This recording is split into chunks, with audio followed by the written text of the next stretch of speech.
मजा करा आणि रद्द करा. पण हा कायदा म्हटलं जर राहिला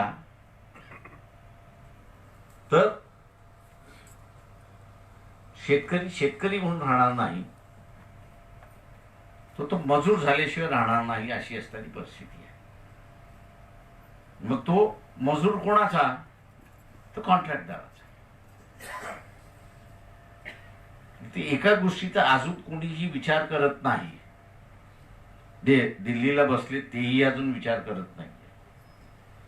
आणि तो म्हणजे गावामध्ये सुद्धा गावकऱ्यांचा ओरड आहे, मला माहिती आहे की ते सगळे कार्ड पहिल्यांदा बंद करा. त्याच्यातून आयती झालेली लोक आहेत. मंजूर आहे मला की गावामधला असणारा एक समूह त्याच्यातून आयती झालाय, हे मला माहिती आहे. पण शहरामध्ये त्याला त्या कार्डाशिवाय तो मानाने सन्मानाने जगू शकत नाही, अशी त्याची असणारी परिस्थिती आहे. त्याला सबसिडाइज मिळते.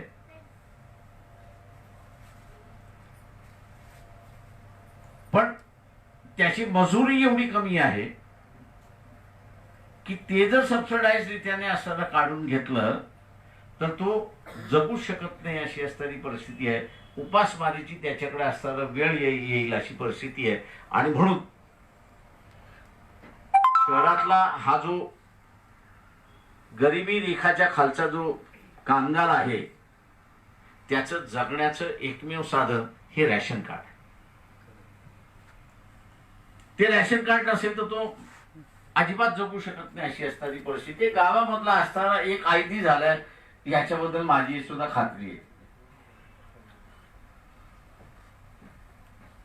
आता हा किती टक्के आहे? तर ह्या देशामध्ये 30% आहे. म्हणजे 30% जनता ही रॅशन कार्ड शिवाय जगू शकत नाही, अशी असणारी परिस्थिती आहे.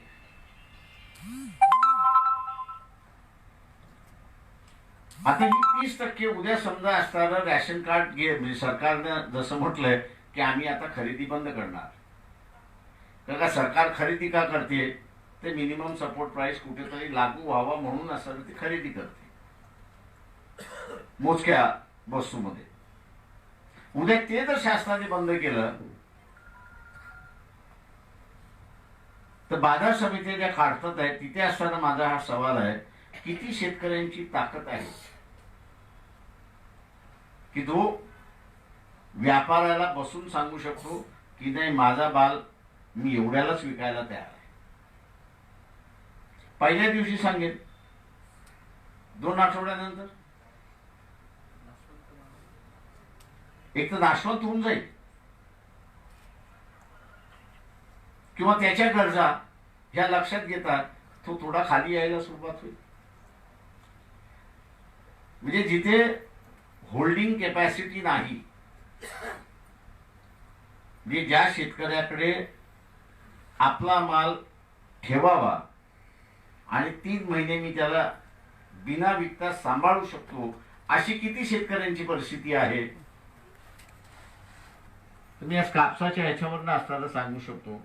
तिथला माझा बारकाईने अभ्यास असल्यामुळे आज तिथल्या असणाऱ्या शेतकऱ्याकडे फक्त 6.5% शेतकरी असे आहेत की जे फक्त आपला आलेला ऑक्टोबर नोव्हेंबरचा कापूस हा मार्च महिन्यापर्यंत होल्ड करू शकतात. मार्च महिन्यामध्ये किंमत वाढलेली असते आणि आपल्याला जास्ती मिळते, असं आहे. असं किती आहे? 6 ते 6.5% आहे. उरलेल्याला काहींना 100% विकावं लागतं, काहींना 80% विकावं लागतो, काहींना 40% विकावं लागतो. आणि मग उरलेल्या 60%वरती आपल्याला काही थोडंफार जास्ती मिळते का हे बघणं त्याच्यातलं आहे. आता ही स्थिती एका शेतकऱ्याच्या म्हणजे एका कापसाच्या शेतकऱ्याची असेल, मी असं धरतो की ही सगळ्याच शेतकऱ्यांची असं मी त्या ठिकाणी म्हणतो की त्याला त्याचा पिकलेला माल हा आपल्याकडे 2 महिने 3 महिने 4 महिने न विकता ठेवता येईल अशी त्याची आर्थिक परिस्थिती नाही. किंवा अशी व्यवस्था सुद्धा सरकारने केलेली नाही की मार्च एप्रिल मे यामध्ये बाजार समितीमध्ये जो भाव विकला गेला त्यामध्ये तू गोडाऊन मध्ये आणून ठेव, आम्ही असणारा जिल्हा बँकेला सांगतो की 50% त्याच्यावरती तू त्याला भाव दे. अशीही व्यवस्था इथे नाही. कारण मी असताना जे बघतोय ते अनेक सुधारणा झाल्या पाहिजे त्याचा असताना आग्रह मी शासनाकडे धरला, परंतु शेतकऱ्याला आर्थिक परिस्थितीतून आर्थिक विवेचनेतून बाहेर काढावं अशी मानसिकताच मला दिसली नाही. शेतकरी हा नेहमीच आर्थिक विवेचनेत असला पाहिजे आणि हा आर्थिक विवेचनेत असला पाहिजे अशा दृष्टीने जे चाललेलं आहे त्यातूनच इथे असणारे अनेक प्रश्न उपस्थित राहिले. मी कॉलेजमध्ये असताना आरक्षणाचा मुद्दा कधीच चर्चेला गेला आणि मी आता ज्यावेळेस विचार करतो की आपल्या वेळेस का नाही हा चर्चेला गेला, त्यावेळेस एक लक्षात आलं की त्या काळच्या राज्यकर्त्याने मेडिकलला किती विद्यार्थी जाणार, इंजिनिअरिंगला किती विद्यार्थी जाणार, आर्किटेक्टला किती विद्यार्थी जाणार याचा त्यांनी असणारा अगोदरच आराखडा तयार केला होता आणि तेवढ्या विद्यार्थ्यांची त्यांनी सोय केली होती.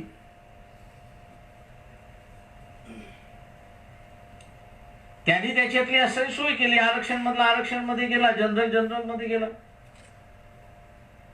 तेव्हा भांडणं कुठे झाली नाही. मग आजची भांडणं काय? आजची भांडणं दुर्दैवाने मी असं म्हणेन लोकसंख्या ज्या प्रमाणात वाढत गेली त्या प्रमाणात विद्यार्थ्यांची संख्या वाढेल, त्या प्रमाणात आपल्याला सोयी केल्या पाहिजेत अशी जी व्यवस्था होती ती व्यवस्था झाली नाही. मला आजही म्हणते असे जिल्ह्यातली जेवढी सिव्हिल हॉस्पिटल्स आहेत या सगळ्या सिव्हिल हॉस्पिटलला तुम्ही एक कॉलेज अटॅच करून टाका, मान्यता करून द्या, भांडण संपलं. Non reserve class reserve class मधलं भांडण संपलं. ही जबाबदारी आहे शासनाची, ही जबाबदारी आहे शासनाची की त्यांनी विद्यार्थ्याला त्याच्या आवडीचं चॉईस ज्याला आपण म्हणतो हे आवडीचं शिक्षण त्यांनी दिलं पाहिजे. ही प्रत्येक शासनाची जबाबदारी असे मी त्या ठिकाणी मानतो. दुर्दैवाने मी असं म्हणेन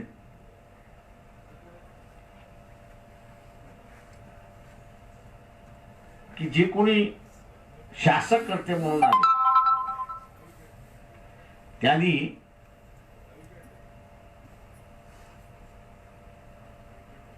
समाज व्यवस्थेमध्ये जे बदल होत गेले आणि विशेष करून आर्थिक आणि सायंटिफिक बदल होत गेले त्याला त्यांनी प्राधान्य दिलं नाही.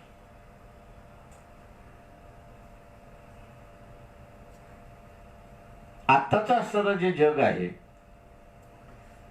हे बिघडलेल्या इकॉलॉजीला, बिघडलेल्या एन्व्हायरमेंटला, वातावरणाला सुधारण्याच्या मार्गावरती लागले अशी असणारी परिस्थिती आहे. माझ्या अनेक मित्रांनी इथे असणाऱ्या अगोदरच्या वक्त्यांनी सोलार एनर्जीचा उल्लेख केला. असं म्हणा की त्या कमिटीचा जनक मी, नॉन कन्व्हेन्शनल एनर्जीच्या असणाऱ्या चेअरमन मी असणार गेली पार्लमेंटच्या 17 वर्षाच्या ह्याच्यामध्ये मी असणार त्या सब कमिटी मध्ये होतो आणि त्या सब कमिटीचा मी असणारा गेली 9 वर्ष चेअरमन होतो. प्रत्येक राज्याचं माझं भांडण मी आमच्या कमिटीचं भांडण. आम्ही त्याला म्हणत होतो की हवेतून निर्माण होणारी वीज ज्याला विंडमिल आपण म्हणतो आणि सूर्याच्या किरणामधून होणारी वीज याचा मालकी कोणाकडे ठेवू नका, ती सरकारकडे ठेवा.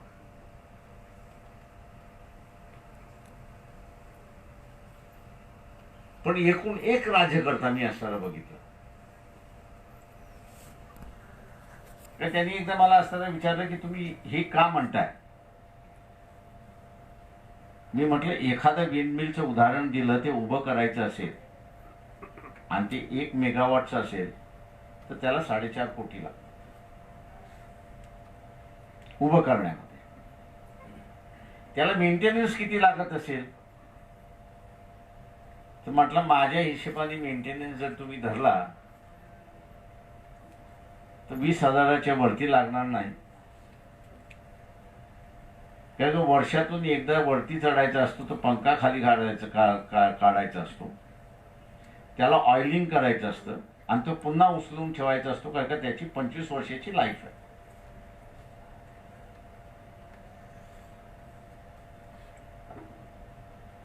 पंचवीस वर्षाचं असताना त्याचं आयुष्य आहे. आता म्हटलं हे 25 वर्षापेक्षा 20 वर्षात आपण धरू.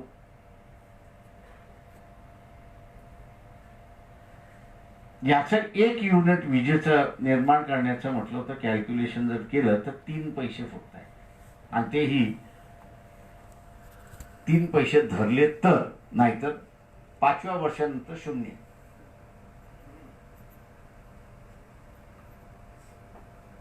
म्हटलं आपल्याला असं तर शेतकऱ्याला जगवायचं आहे, आपल्याला असं तर इंडस्ट्रियलिस्टला जगवायचं आहे.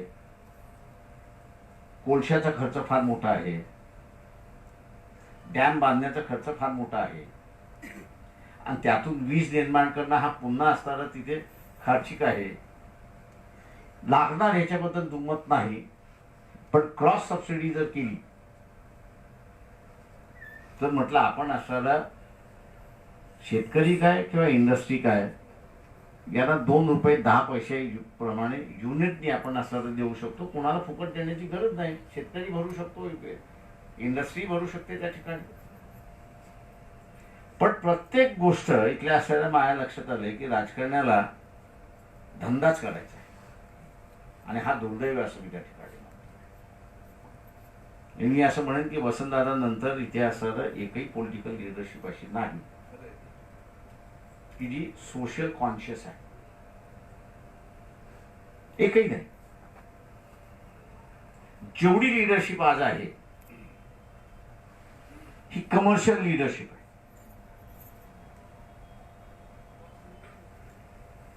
ज्याच्या त्याच्यातून असणारा पैसा का. माझ्याशी त्यांचं एकच भांडण असायचं, तुमचं काय जाते, तुम्हाला वीज निर्माण करायची की. म्हटलं मला करायचं नाहीये म्हटलं, पण मला लोकांसाठी म्हटलं मी ह्या लोकसभेमध्ये आलेलो आहे. म्हटलं माझ्यासारखे अनेक जण इच्छा करून बसलेली आहेत की लोकसभेमध्ये आलो पाहिजे म्हणून, पण सगळ्यांची इच्छा पूर्ण होत नाही. म्हटलं तर माझी इच्छा लोकांनी पूर्ण केली, त्याच्यामुळे आता म्हटलं माझी बांधिलकी ह्या ज्यांनी माझी इच्छा पूर्ण केली त्याचीच माझी बांधिलकी, इथल्या व्यापाराशी माझी बांधिलकी नाही.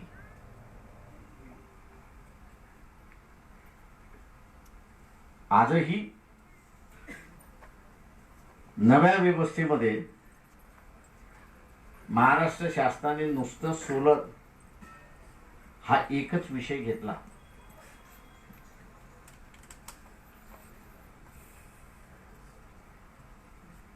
तर माझ्या कॅल्क्युलेशन प्रमाणे महाराष्ट्रभरामध्ये 1.5 लाख सोलर बसवणं, सोलर मेंटेन करणं आणि सोलर रिपेअर करणं असा एक वर्ग आपल्याला या ठिकाणी लागणार आहे. का त्याच्यावरती काही ना काहीतरी बिघाड होणार, त्याच्यावर दुरुस्ती लागणार आणि त्या शेतकऱ्याला ती वीज फुकट मिळते, त्याला देण्याची गरज नाहीये. म्हणजे आज जे आपण म्हणतोय की शेतकऱ्याच्या इनपुटमध्ये वीज हा एक फॅक्टर तिथे घेतला पाहिजे, तो आज कमर्शियल असल्यामुळे घेतला पाहिजे. उद्या निसर्गाची त्याला असताना मिळाली तर ते फॅक्टर धरण्याची गरज नाहीये. तो आजच्या ह्याच्यामध्ये मी असं म्हणेन की आजच्या कॉन्टेक्स्ट मध्ये आपण ज्यावेळेस विचार करतो त्यावेळेस माझ्या अंदाजानं ज्या नव्या नव्या टेक्नॉलॉजी आलेल्या आहेत आणि एम्प्लॉयमेंट जनरेट करणाऱ्या ज्या टेक्नॉलॉजी आलेल्या आहेत त्याचा अंतर्भाव करणं हा सगळ्यात महत्वाचा असं मी त्या ठिकाणी मानतो. जसा 90 साली IT चा एक विभाग होता, शासनाने तो जर ताब्यात घेतला असता तर IT चा विकास हा इक्वली समाजामध्ये डिस्ट्रीब्यूट झाला असता. पण ज्याला कळलं तो IT मध्ये गेला, ज्याला IT कळलं नाही तो मागे राहिला, अशी परिस्थिती आहे. आणि 90 ते 2020 या कालावधीमध्ये आपल्याला असं दिसतंय की एक वर्ग पुढे गेला आणि एक वर्ग पाठीमागे गेला. तो इक्वली डिस्ट्रीब्यूट झाला नाही. आत्ताच्या याच्यामध्ये सुद्धा इकॉलॉजीला धरून म्हणजे इथल्या असणाऱ्या सगळ्या एन्व्हायरमेंटला धरून जी काही नवीन विकसित होत चाललेली असणारी व्यवस्था आहे त्या नव्या विकसित चाललेल्या असणाऱ्या व्यवस्थेमध्ये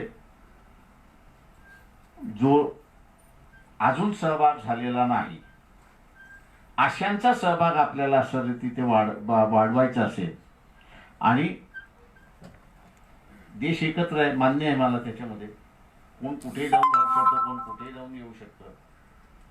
इतर राज्य जर आपल्यापेक्षा ह्याच्यामध्ये पुढे गेली तर तिथला कामगार आपल्याकडे येतो मग. आणि मग आपण बोंबा मारतो की नाही स्थानिकांना संधी मिळत नाही.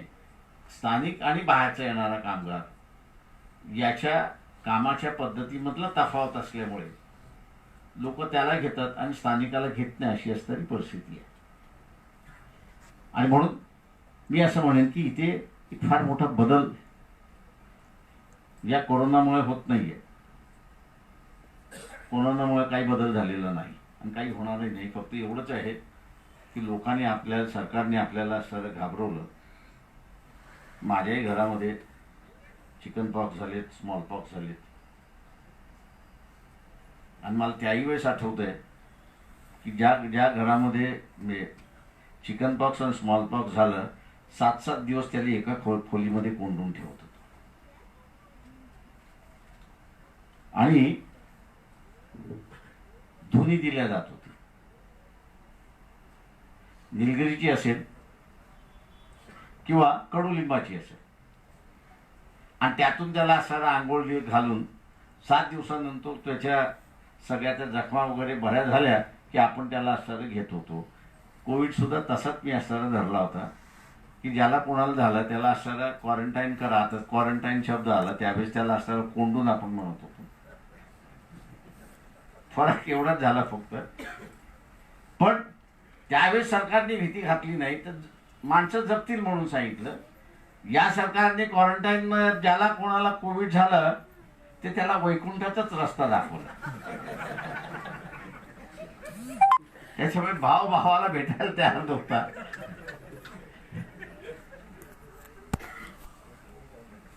आणि एका घरामध्ये राहणारी माणसं ज्याला झाली याला बाहेर घेऊन जा असाच तगादा होता. त्याच्यामुळे ही जी सगळी व्यवस्था आहे या व्यवस्थेमुळे काहीच बदललेलं नाही. नवीन विकसित माणसाला जगवणारी, पूर्वी असं मी म्हणत होते की माणसाला उद्ध्वस्त करणारी टेक्नॉलॉजी विकसित झाली. आता असताना असं धरल्या जाते की माणसाला टिकवणारी व्यवस्था आता निर्माण झाली पाहिजे आणि त्या पद्धतीची असणारी टेक्नॉलॉजी यायला लागलेली आहे. तिला अनुसरून असणारा जर एक सगळा वर्ग झाला तर माझ्या अंदाजाने इतिहासात फार बदल होईल. म्हणजे विकसितच्या सर काम होईल. म्हणजे आता असताना आपण बघितलं की पूर्वी असं म्हटलं जात होतं की 2,500 टनाच्या बॉयलर शिवाय कारखाना चालू शकत नाही उसाचा. त्यावेळेस ते बरोबर होतं, चूक होतं असं मी अजिबात म्हणत नाहीये. कारण ती टेक्नॉलॉजी त्या काळी तशी विकसित झाली होती. आत्ताच्या असणाऱ्या कालावधीमध्ये 500 टनाचा कारखाना सुद्धा स्टेबिलिटीने चालू शकतो. म्हणजे अर्थव्यवस्थेच्या दृष्टिकोनातून व्यवस्थितरित्याने त्या ठिकाणी चालू शकतो. तेव्हा हा जो सगळा बदल आहे या बदलाकडे बघत असताना आपण असणारा उद्याचा सत्ताधारी वर्ग हा या दृष्टीने विचार करू शकतो का हे आपल्याला विधानसभेच्या उमेदवारापासून त्या ठिकाणी पाहिलं पाहिजे. अमुक एक व्यक्ती, अमुक एक पक्ष, मी असं मानत नाही. आपण निवडून दिलेला आमदार या बदलत्या परिस्थितीमध्ये विचार करणारा आहे की नाही, तो जर असेल तर त्याला आपण सत्तेवरती बसवला पाहिजे. आणि तो जर आपण असाला सत्तेवरती बसवला तर मी असं मानेन की जी काही समस्या आज वेगवेगळ्या समाज घटकाच्या समोर आली ती पूर्णपणे थांबते. म्हणजे एका वेळेस आपण बघत असाल की हार्ट अटॅक येऊ नये म्हणून डबल रिफाईन ऑइल खाण्याची थिअरी होती, आणि मी त्यावेळेस म्हणत होतो हे डबल रिफाईन ऑइल काढणं म्हणजे त्याच्यातलं सगळंच सत्व काढणं अशी असणारी परिस्थिती. आता उलट झालंय. आता पुन्हा घाणीचं तेल घ्यायला सर्व लोक पुढे आलेली आहे. आणि अनेक ठिकाणी घाणीचा टाकण्याची सुरुवात झाली आहे. नाही असं नाही. आता मी तेच म्हणतो शासनाला की बाई ही जी नवीन मेंटॅलिटी लोकांची डेव्हलप झालेली आहे, या नव्या मेंटॅलिटीला डेव्हलप झालेले ह्याच्यामध्ये तुमचं जे काही स्किल मॅनेजमेंट तुम्ही असताना जे म्हणताय, ज्याला ज्याला इंटरेस्ट आहे त्याला त्याला तुम्ही असताना त्या ठिकाणी सुरुवात करा. तो गावामध्ये टाकेल, तो तालुक्याच्या ठिकाणी टाकेल, तो तुमचं MIDC सेंटर आहे त्याच्यामध्ये टाकेल, आणि त्याला लागणारं अर्थसहाय्य तुम्ही द्या, शासनाने त्याला द्यावं. आज एक मोठी ऑइल मिल दिसते, त्या एका मोठ्या ऑइल मिलच्या जागी असे 200-250 घाणी दिसायला लागल्या. गावीगाव होतेच त्यावेळेस. एम्प्लॉयमेंट किती जनरेट होईल हे एवढं तुम्ही बघा. आज ऑटोमायझेशनच्या ऑइल मिल मध्ये 10 लोकांवरती ती अख्खी ऑइल मिल चालते, पण 200 घाणी निघाल्या ऑटोमायझेशनच्या पद्धतीने, त्या निघाल्या तर किती माणसं लावते? 2000 माणसं लावते. लोकसंख्या जशी बदलते आणि वाढते, त्या वाढलेल्या लोकसंख्येला कुठली टेक्नॉलॉजी सुटेबल आहे हे बघणं महत्वाचं आहे. टेक्नॉलॉजी आली, जगभर वेगवेगळ्या टेक्नॉलॉजीज आहेत, जगभर वेगवेगळ्या टेक्नॉलॉजीज आहेत, पण या वेगवेगळ्या टेक्नॉलॉजीज मध्ये भारतासारख्या परिस्थितीमध्ये जी एम्प्लॉयमेंट जनरेट करेल आणि एम्प्लॉयमेंट डिस्टर्ब करणार नाही अशीच टेक्नॉलॉजी आपण असं स्वीकारली पाहिजे. तरच सामाजिक अनरेस्ट या देशामध्ये होणार नाही अशी असणारी परिस्थिती आहे. तेव्हा हा बदल आहे.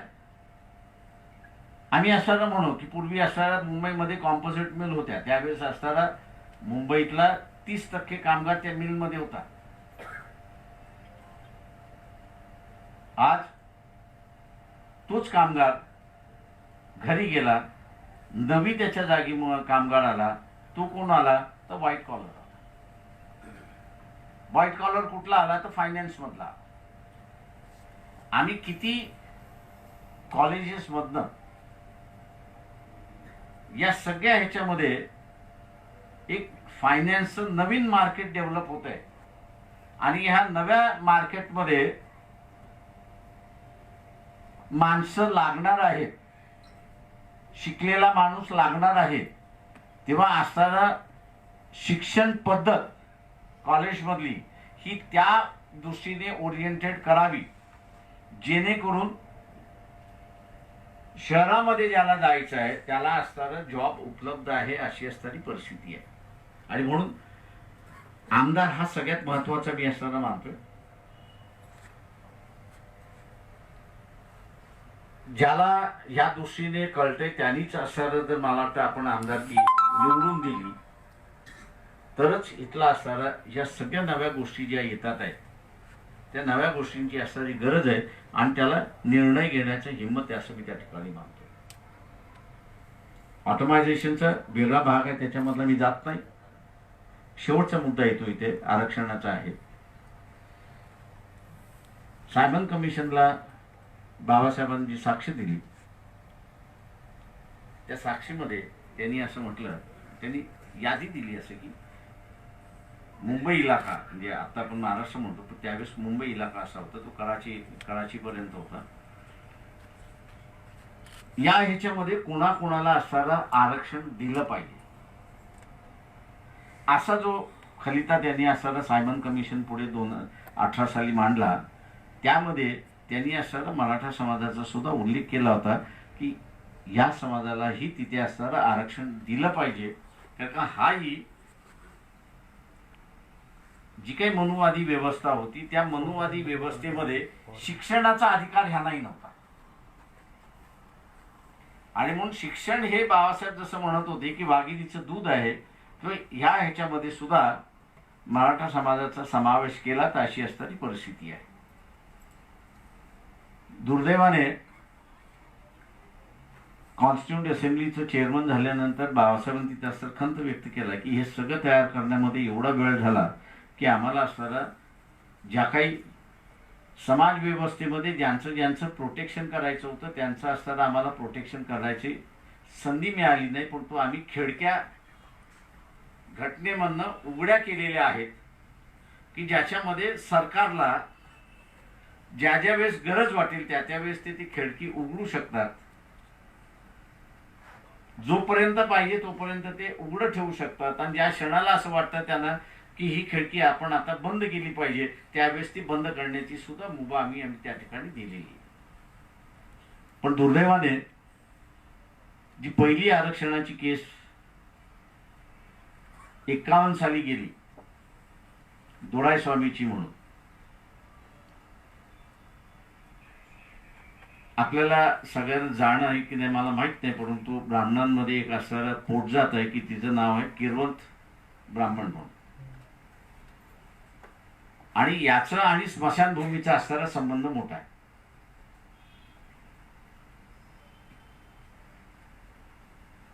उरलेल्या भारतामध्ये तो असणारा स्टेटसनी वागत होता, पण मद्रास प्रॉव्हिन्स म्हणून जे काही ब्रिटिशांच्या काळी होतं त्यावेळेस त्याची असणारी परिस्थिती दयनीय होती. आणि म्हणून ब्रिटिशांनी त्या काळी या किरवंत ब्राह्मणांना तिथे असणारं आरक्षण दिलं होतं.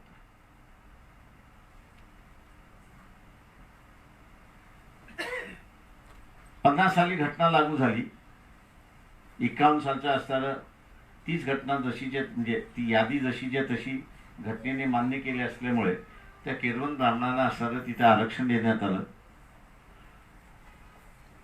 हा ब्राह्मणांमधला वाद आपल्या सगळ्यांना असणारा भोवला अशी असणारी परिस्थिती आहे. तो म्हटला आर्टिकल 14 खाली इक्वल अपॉर्च्युनिटी आहे, त्याला आरक्षण मला आरक्षण का नाही.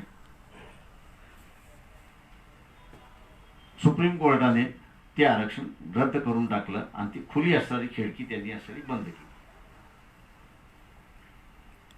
पहिली घटना दुरुस्ती ज्यावेळी झाली, मी सगळ्यांना सांगत असतो की पहिल्या घटना दुरुस्तीवरती बाबासाहेबांचं भाषण असणारं सगळ्यांनी वाचावं.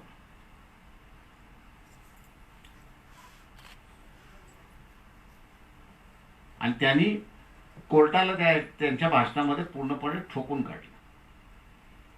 चेअरमन म्हणत होता तुम्ही त्याला करू शकत नाही, ते म्हटलं होते करू शकत असेल किंवा नसेल हे मला माहिती आहे तुमच्यापेक्षा अधिक, पण मला माझं म्हणणं मांडू द्या. कारण का उद्या देशातला जो कोणी राज्यकर्ता आहे त्या राज्यकर्त्या पुढे अडचणी काय येणार, ही खिडकी सुप्रीम कोर्ट आम्ही जी खिडकी सगळे बांधलेली होती, येणाऱ्या सरकारला पाहिजे तेव्हा उघडता येत होती आणि काम झालं की बंद करता होती, ती जी आम्ही प्रोव्हिजन केली होती ती प्रोव्हिजन ही असणारी पूर्णपणे या पहिल्या जजमेंटमुळे पूर्ण ती खिडकी बंद झाली आहे. आणि बंद झाल्यामुळे आम्ही जरी आता घटना दुरुस्ती करत असलो तरी ती पूर्णपणे नाही आहे. आणि म्हणून आज आपण बघत असाल की त्या यादीच्या बाहेर च्या समूहाला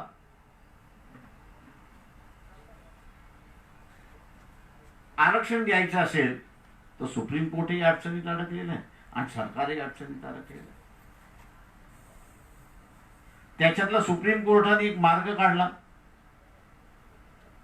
की त्यांनी एक असणारा मागास वर्गीय आयोग स्थापन करून सांगितला, सगळ्या सरकारने सांगितलं की तुम्ही हा आयोग स्थापन करा. आणि सगळ्या सरकारनं सांगितलं की तुम्हाला कोणाला आरक्षण द्यायचं असेल तर या आयोगाची पहिल्यांदा मान्यता घ्या आणि मग आमच्याकडे या.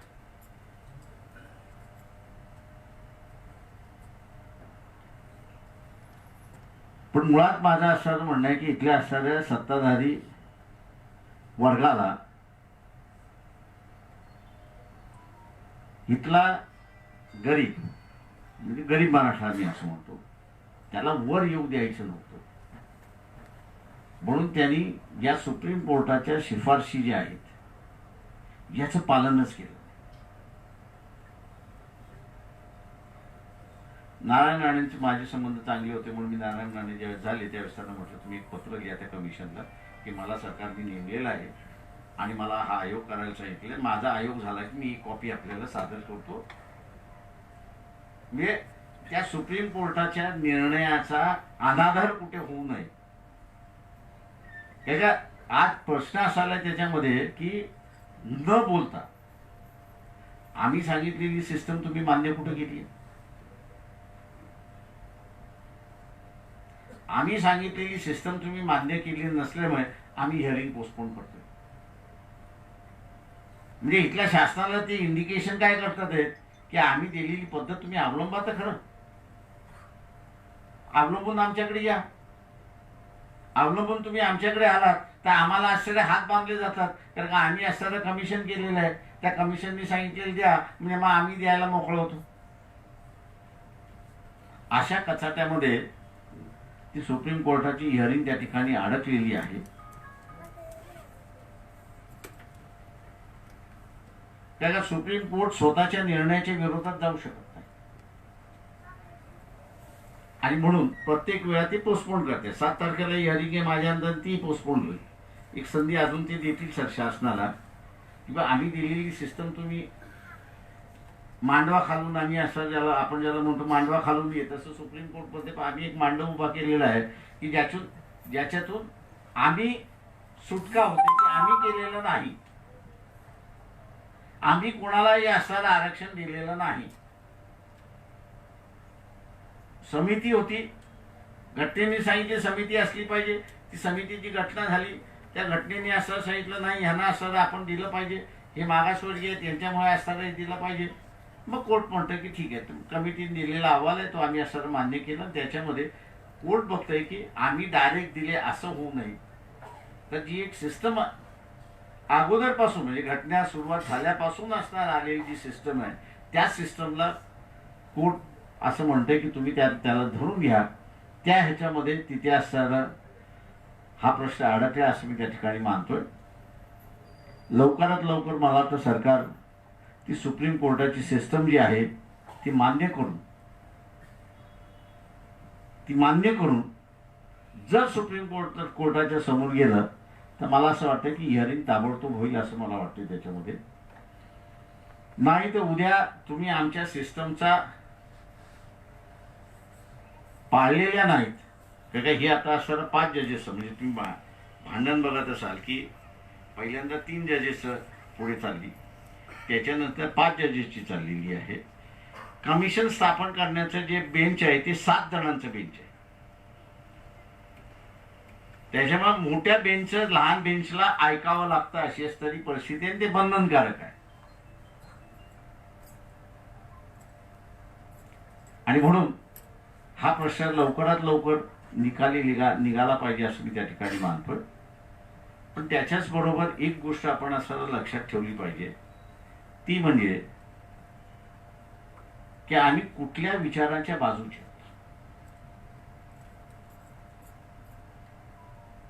याच्याबद्दल अजून आपल्या मनामध्ये स्पष्टता नाही. आम्ही अडचणीत आलो की सरकारकडे जातो आणि सरकारला म्हणतो की तुम्ही आमचे हे करा.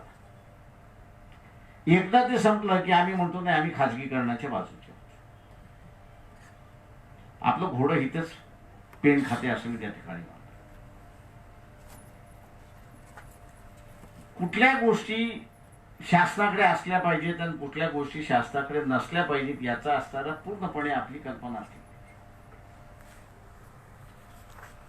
आणि ही स्पष्टता नसल्यामुळे आपण प्रत्येक वेळेस अडचणीत येतोय.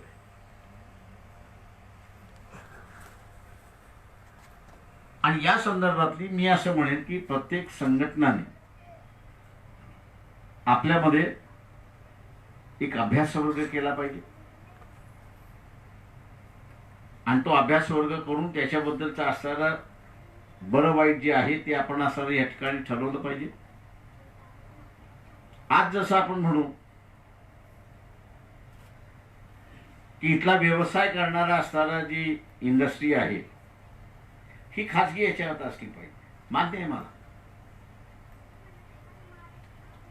मान्य करतो मी त्याच्यावर.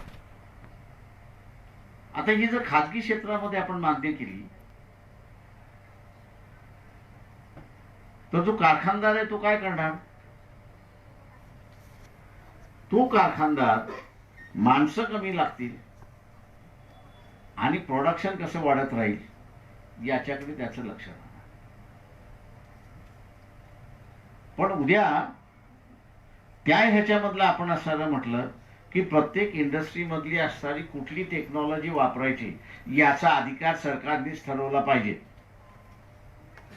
मी कारखाना माझा व्यक्तिगत टाकतो ना, पण त्या व्यक्तिगत कारखान्यामध्ये माझी टेक्नॉलॉजी कुठली पाहिजे, म्हणजे मशिनरी कुठली पाहिजे याचा आपण सरकारला ठरवण्याचा अधिकार जर त्या ठिकाणी दिला तर मी असताना मानतोय की शासन हे कल्याणकारी राज्य असल्यामुळे आणि कल्याणकारी राज्य ही त्यांची संकल्पनाच असल्यामुळे लोकांच्या उपयुक्त असणारी जी टेक्नॉलॉजी आहे तीच टेक्नॉलॉजी ते सर्वमान्य म्हणून त्या ठिकाणी असणारं करतील. आणि मग आज आपण जे बेरोजगारीचा प्रश्न, आज या ठिकाणी असणारा शेतीमालाला भाव मिळत नाही त्याचा असणारा प्रश्न, आज या ठिकाणी आपल्याला दिसतंय की महागडं सगळं विकत आपल्याला त्या ठिकाणी घ्यावं लागतंय. चौथं जे आहे, जुन्या पद्धती सगळ्या आपण असणाऱ्या बदलत चाललेलो आहोत,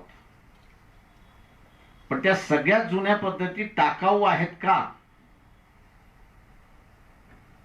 याचा कुठेतरी, जे आता आपण असणारच, मी नेहमी शेतकऱ्यांना असं म्हणतो की कुठेतरी पहिल्यांदा आंदोलन झालं पाहिजे होतं की जे काही बियाणं वापरू ते जर्मिनेशनचं बियाणं असलं पाहिजे.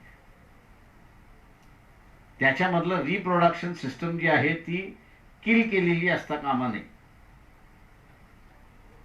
ज्या दिवशी बियाण्यामधलं रिप्रोडक्शन सिस्टम आपण असणारं बंद केलंय त्या दिवशी इथल्या असणाऱ्या सीड कंपनीवरती आपण असणारा अवलंबून त्या ठिकाणी राहणार.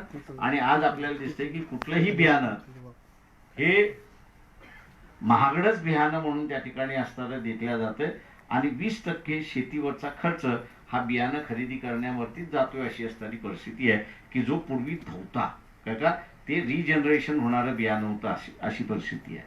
आणि म्हणून मला वाटतं आजच्या या कालावधीमध्ये मी कालच एका हायकोर्ट जजशी बसलो होतो, रिटायर्ड होते, तेव्हा ते म्हणत होते की आमच्या कालावधीमध्ये आम्ही अनाडी होतो पण आमचा राज्यकर्ता हा शिकलेला सवरलेला होता आणि बांधिलकीत होता, त्याच्यामुळे आम्ही विचार केला नाही तरी आम्ही सुरक्षित होतो. तो म्हणत होता आता दुर्दैव असं आहे की लोक हुशार झाली आहेत पण राज्यकर्ता गाढव झालेला आहे. म्हणजे तू आता हिताचं बघतच नाही. आणि म्हणून मी अशी म्हणालो की इथला आमदार हा सगळ्यात महत्वाचा आहे, त्याच्याकडे आपण असायला लक्ष द्या. या विषयाच्या संदर्भातलं मी असं जे आहे साधक बाधक जे आपल्यासमोर मांडायचं होतं ते आपल्यासमोर या ठिकाणी मांडलेलं आहे. सत्ता ही माझी आजही थेरी आहे. 169 कुटुंब अगोदर होती, 10 कुटुंब अजून त्याच्यामध्ये नात्या गोत्याच्या माध्यमातून वाढलेली आहेत. यांच्यापुरतीच सत्ता मर्यादित आहे. हे चक्रव्यूह तोडण्याचं आपल्या सगळ्या हातामध्ये आहे. ते आपण तोडावं म्हणून मी म्हटलं श्री शशिकांत पवार पासून ते असणारं खेडेकरपर्यंत माझा हाच त्यांच्याशी लढा होत आलेला आहे की हे चक्रव्यूह तुम्ही सोडल्याशिवाय तुम्ही कितीही आंदोलनं केली तर ती यशस्वी होणार नाहीत. ह्या चक्रव्यूहातून आपण बाहेर पडा तर इथले सगळे प्रश्न आपल्याला सोडवलेले दिसतील. एवढं बोलून मी आपली रजा घेतो.